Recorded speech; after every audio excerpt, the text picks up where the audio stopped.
ప్రస్తుతం నేను శ్రీరామ్ నగర్ ఏరియాలో ఉన్నా. మనతో పాటు మాట్లాడడానికి మాజీ ఎమ్మెల్యే వినయ్ భాస్కర్ ఉన్నారు. అన్న ఏంటి వాళ్ళు తిరుగుతారని చెప్పేసి నాన్ లోకల్స్గా మీరు కూడా తిరిగిస్తున్నారా ఏంటి, అసలు ఏం చెప్తారు? వాస్తవంగా ఇప్పుడే వచ్చినామండి. మా కార్యకర్తల పైన దాడి జరిగిందంటే వచ్చినాం. మా కార్యకర్తలను కూర్చొని సార్ చివరికి ఎంత పరిస్థితి అంటే ఎంత భయంకరమైనటువంటి పరిస్థితి అంటే మా క్యాండిడేట్కు సంబంధించినటువంటి పిల్లలను కూడా తిరగలేని ఒక భయంకరమైనటువంటి వాతావరణం చేసింది. కాబట్టి మా వాళ్ళకు ఆత్మస్థైర్యం ఇచ్చేదానికి, అదేవిధంగా మేము పోలీస్ కంప్లైంట్ ఇచ్చేదానికి మా వాళ్ళకి దెబ్బలు తాకినాయి కాబట్టి వాళ్ళ రెస్క్యూ తీసుకొని మేము పోలీస్ స్టేషన్ పోదామని వచ్చినాం. ఎక్కడెక్కడ దాడులు జరుగుతున్నాయి? చాలా చోట్ల ఒక ప్లేస్ అనేటట్టు లేదు, ఒక బూత్ అనేటట్టు లేదు.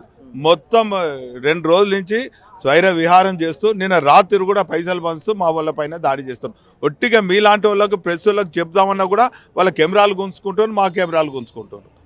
ఈ తీరుగా రికార్డ్ చేసే పరిస్థితి కూడా లేదు. చాలా భయంకరంగా ఉన్నది. నేను 6 ఎన్నికలు చూసినండి, ప్రత్యక్షంగా పరోక్షంగా. ఇంత ఘోరమైనటువంటి ప్రజాస్వామ్యాన్ని కూని చేసే పరిస్థితి ఉన్నది. ఈరోజు వీళ్ళు అనుకుంటున్నారు కావచ్చు గుండాయిజంతో, అధికారంతో, రౌడిజంతో గెలవాలనుకుంటున్నారు కావచ్చు, ధనబలంతో, కండబలంతో గెలవాలని. ప్రజాస్వామ్యంలో అవి కాని పని.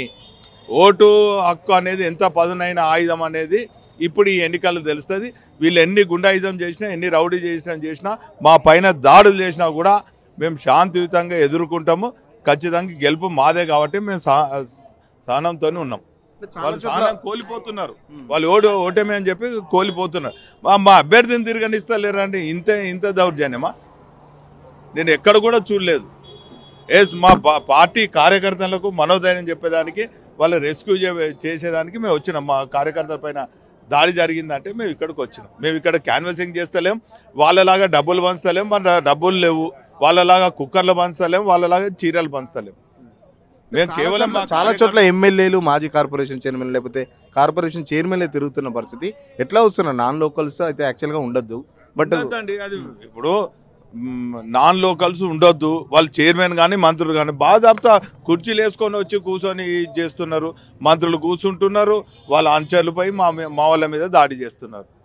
ఇంత ఘోరం అండి.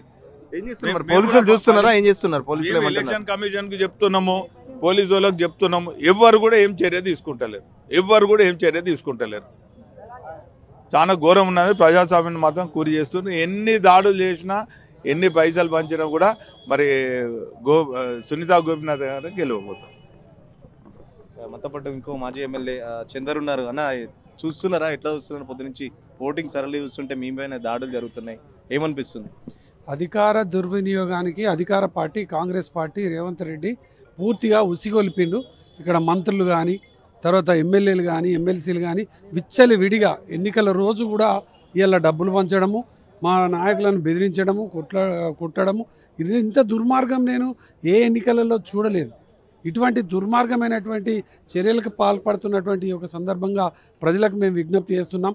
ఈ యొక్క అహంకారాన్ని, ఈ యొక్క నియంత పాలనను అంతమొందించాలంటే న్యాయపరంగా మీరందరూ కూడా ఇలా బీఆర్ఎస్ పార్టీ గోపినాథ్ అకాల మరణంతో వచ్చినటువంటి ఈ యొక్క ఎన్నిక సునీతమ్మకు ఓటేయాలని నేనైతే విజ్ఞప్తి చేస్తూ ఉన్నాను.